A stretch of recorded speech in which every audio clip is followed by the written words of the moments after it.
रमा अपने बेटे चंदन के साथ चतरपुर गांव में रहती थी। चंदन एक खूबसूरत नौजवान था। गांव की सारी लड़कियां उसे बहुत पसंद करती थी। एक दिन चंदन पर शिवानी की नजर पड़ी और उसे चंदन से पहली नजर में ही प्यार हो गया। चंदन को भी शिवानी बहुत पसंद आई। कुछ ही दिनों में उनकी शादी हो गई। शिवानी की एक सच्चाई ये भी थी कि वो एक इच्छाधारी नागिन थी। रमा को चंदन की ये बात पसंद नहीं आई कि उसने अपनी मर्जी से शादी की, इसलिए रमा शिवानी को पसंद नहीं करती थी। बहू, मैं सत्संग में जा रही हूँ, तो घर का सारा काम संभाल लेगी ना? जी सासू माँ, आप चिंता मत कीजिए, आप आराम से सत्संग में जाइए, मैं घर का सारा काम कर लूंगी। तो ठीक है, सारे काम निपटा लेना। बर्तन धो देना, कपड़े भी पड़े हैं वो भी सुखा देना, और घर में फिनाइल वाले पोछे से सफाई भी कर देना। और ये देख, ये बाजार से सामान की लिस्ट लिखी है, उसे भी ले आना।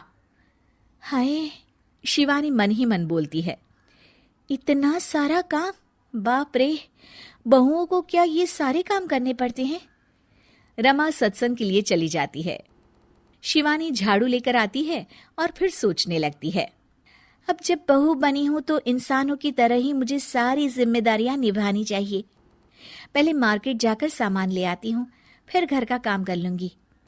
शिवानी इच्छाधारी नागिन होने के बावजूद भी अपनी शक्तियों का इस्तेमाल ना करते हुए घर का सारा काम खुद ही करने में लग जाती है। थोड़ी देर बाद उसे बहुत थकान महसूस होती है। उफ़ो, एक बहू को इतना सारा काम करना पड़ता है। इसका पता होता तो कभी शादी ही नहीं करती। बाप रे। घर के काम करते करते उसकी कब आंख लग जाती है उसे पता ही नहीं चलता। शाम को जब उसकी सास के आने का वक्त हो जाता है, दरवाजे की घंटी बजती है और शिवानी की नींद टूट जाती है। ओह, मम्मी जी तो आ भी गई और अभी तो आधा काम पड़ा हुआ है। मैं सासू माँ को क्या मुंह दिखाऊंगी। ओफो, क्या करूं? एक काम करती हूँ, अपनी शक्तियों का इस्तेमाल कर ही लेती हूँ। शिवानी घर का सारा काम अपनी जादुई शक्तियों से खत्म कर लेती है और फिर दरवाजा खोलती है। अरे बहू, तुझे इतना वक्त क्यों लगा दरवाजा खोलने में? माफ कीजिएगा सासू माँ, मैं सो गई थी। ओह, तो तू सो रही थी, फिर जो काम मैंने तुझे दिए थे वो तो हुए नहीं होंगे। सब कहने की बातें होती है। रमा घर में आती है और देखती है कि सारे काम हो चुके हैं। वो एकदम चौंक जाती है। अरे, इसने तो सारे काम कर दिए, वो भी इतने अच्छे से। ये इंसान के भेस में कोई चुड़ैल तो नहीं है? अब क्या हुआ सासू माँ, आप क्या सोचने लग गई? अब कुछ नहीं। चलिए खाना खा लेते हैं। अगले दिन शिवानी रसोई में काम कर रही होती है, तभी वहां उसकी सास आ जाती है। बहू, आज ना मेरी कुछ सहेलियां आने वाली है, तुम कुछ अच्छा सा बना देना उनके लिए खाने में। जी मम्मी जी। रमा के जाने के बाद शिवानी अपनी जादुई शक्ति से सारा काम कर देती है। शाम को रमा की सारी सहेलियां आती हैं। अरे रमा, अपनी बहू से तो मिलवा। रमा शिवानी को बुलाती है। शिवानी बहुत ही सुंदर थी। रमा की सारी सहेलियां उसे देखकर चौंक जाती हैं। अरे रमा, तेरी बहू तो बहुत ही सुंदर है। अपने बेटे के लिए चुनकर बहू ढूंढी है तूने। ये लीजिए, आप ये कचौड़ी खाइए।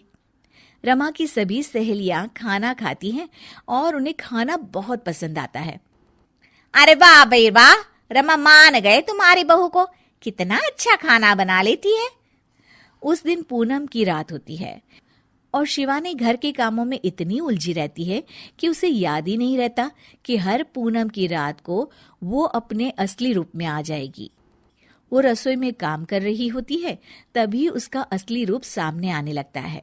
शिवानी ये देखकर घबरा जाती है। हे भगवान, मैं तो भूल ही गई थी कि आज पूनम की रात है। बाहर तो सासू माँ और उनकी सहेलियां आई हुई हैं। अब मैं क्या करूं? क्या शिवानी का राज सबके सामने खुल जाएगा? जानने के लिए देखिए इच्छाधारी बहू पार्ट 2। हर पूनम की रात को शिवानी का असली नागिन रूप सामने आता था। पर इस बार जब वो बहू की जिम्मेदारियां निभा रही थी तो उसे ध्यान ही नहीं रहा कि आज पूनम की रात थी और वो अपने असली रूप में आने लगी थी। शिवानी को डर लग रहा होता है कि कहीं उसका ये राज सबके सामने ना आ जाए।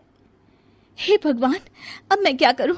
अगर किसी को पता चल गया कि मैं एक नागिन हूं तो मुझे इस घर से ये लोग निकाल देंगे और चंदन, वो तो मुझसे नफरत करने लगेंगे।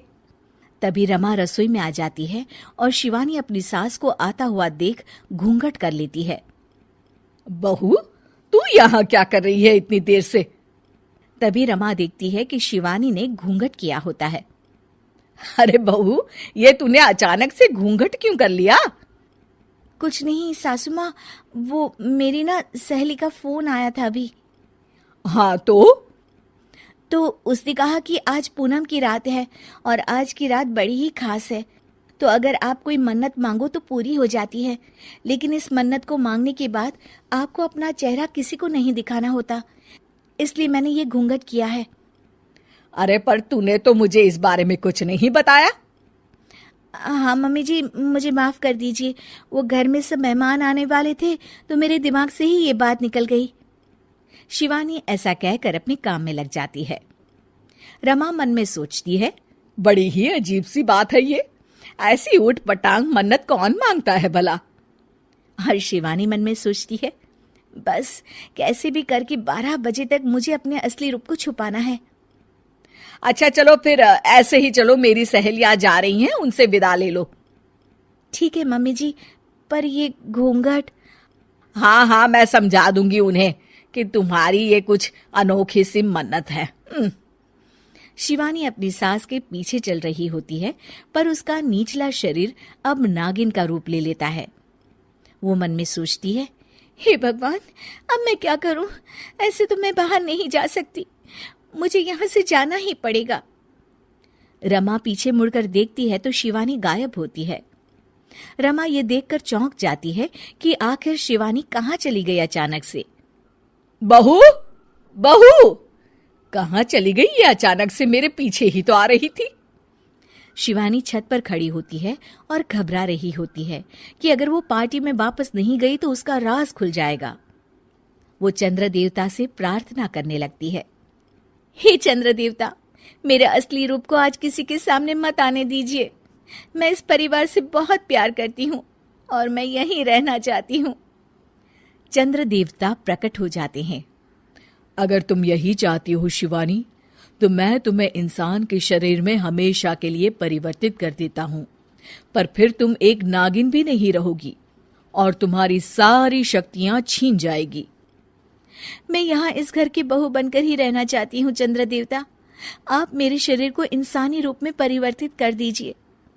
चंद्रदेव शिवानी को एक इंसान बना देते हैं और वो अब नागिन नहीं रहती। वो जल्दी से नीचे पार्टी में जाती है। अरे बहू, कहाँ गई थी? क्या हो गया था तुम्हें?